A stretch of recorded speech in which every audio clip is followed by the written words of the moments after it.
I'm on the road, headed off to get the next project. I don't know if I want to spoil the surprise yet.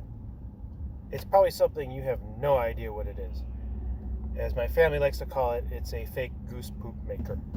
So we're going to get the fake goose poop maker. Fake goose poop maker. Try saying that 10 times fast. You know, talking's easy once you get the hang of it.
Destination is on the left.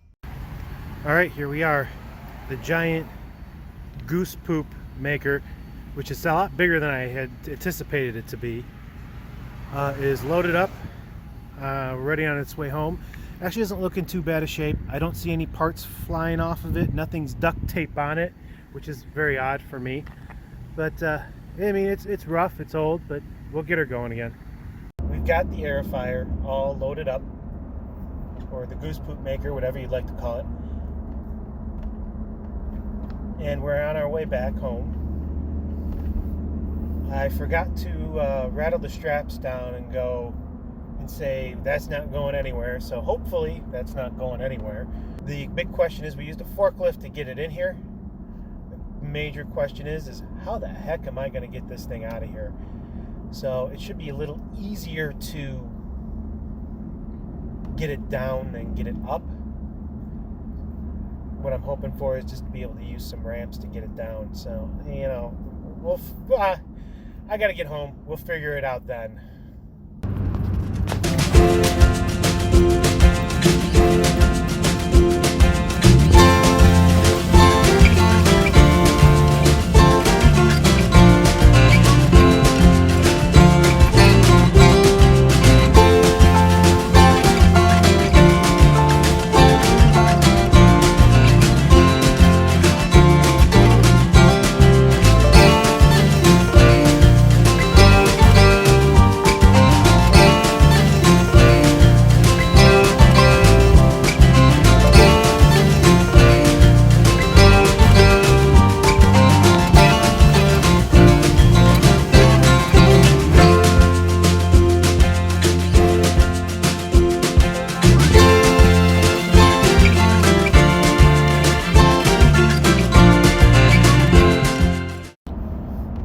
Okay, we just crossed the Illinois Prairie Path.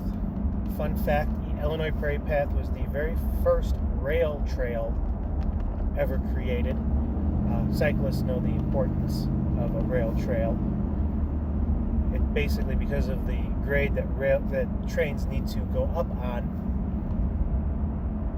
makes for a nice incline throughout the entire trail. There's no steep hills or anything like that. It makes for a nice bike ride, nice, smooth, leisurely bike ride. And that was the very first ever done to convert an old railroad into a bike trail. Originally, it was a electric rail line, a local transport. As cars became more popular, such transports became less popular. So the railroad was defunct.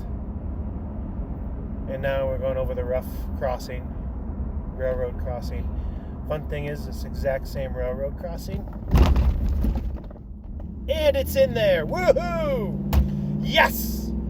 We kept it. It should be pretty smooth sailing all the way back home. But that railroad crossing, those are the tracks just up the street from where I'm at right now, is Munger Rd. And that crossing has a very popular folklore to it. They actually did a movie called Munger Rd, kind of centered around that folklore a little bit. Never really made major theater reviews. I knew it because I lived in the area. It was a big deal there, but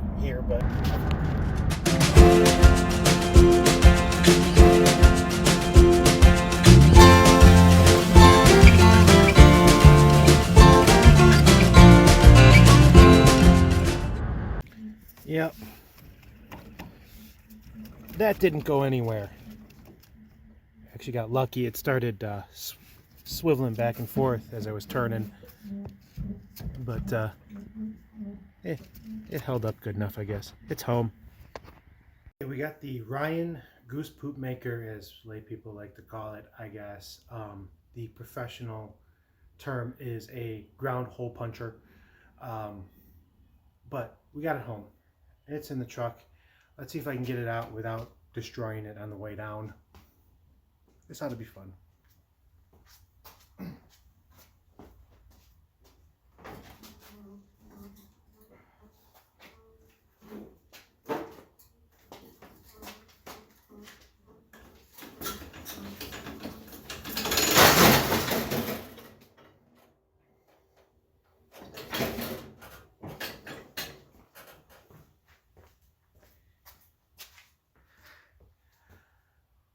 I think that was success. It doesn't look like I damaged anything yet. Alright, so let's go ahead, get this cleaned up. We'll take off the hood and really see what we're working with here. Okay, so we got the Ryan core aerator. That's the actual term for it. Not poop maker or, hole puncher. Ground hole puncher, whatever. This is the Ryan core aerator. And we got it home, got off the trailer. I don't think we did any damage to it, but now we have a chance to actually look it over and kind of see how it runs. We got this a little bent up, not too bad. Oh, we got some weight reduction in over here. It's okay, I need a lighter machine anyways, right? What's this? Push to release latch. Oh, that would have been helpful. That would have been very helpful. Huh. There's a throttle. This must be neutral drive. This is the clutch, so that's got to be forward. And then let's see what we have here. We have some operating instructions. Before aerating, read operator's manual thoroughly. I didn't get one.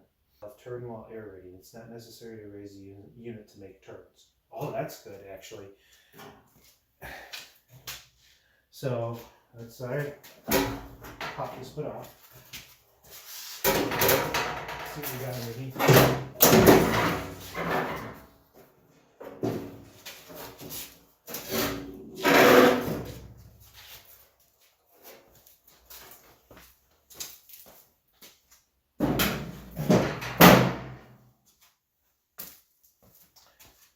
Okay, judging from the gas tank, this is a Honda.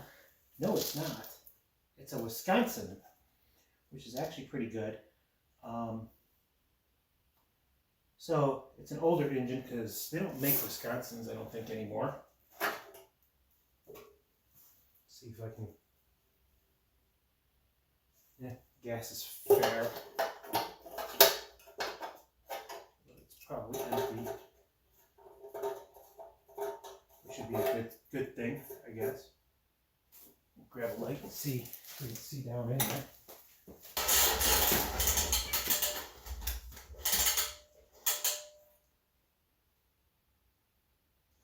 The gas tank actually looks really clean. No varnish or anything sitting on the bottom of it.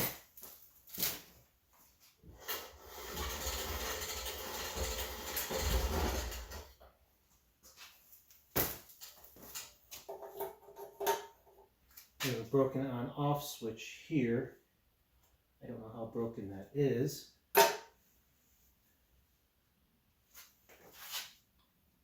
Air filter.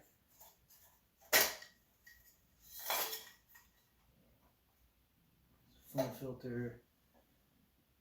And this cone filter inside of it. That actually doesn't look too bad either. Doesn't look like there's a lot of buildup in the carb or anything either. That's a good sign. So, I'm going to think we're going to do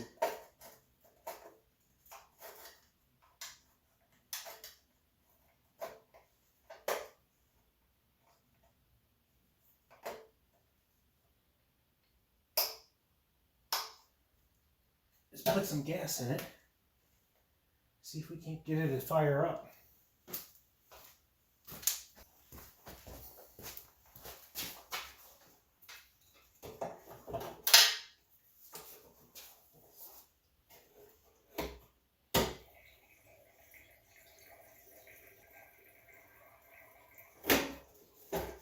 We don't need too much. It might cause problems later. I gotta take that apart.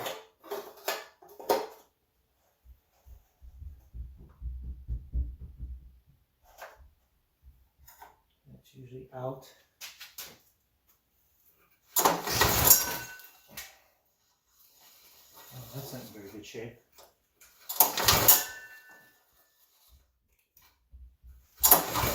Gas on.